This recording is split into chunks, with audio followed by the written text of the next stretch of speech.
Hey guys, in this video I will show you how you can fix unable to launch GTA 5 due to lack of privileges, right? So without further ado, let's get started.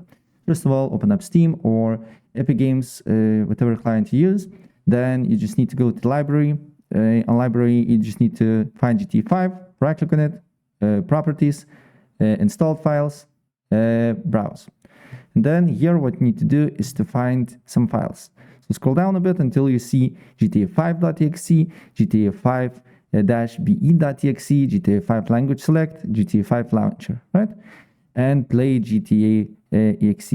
So what you need to do here is right click on it, show more options, properties, compatibility, and make sure if there is these options selected, just deselect all these things here.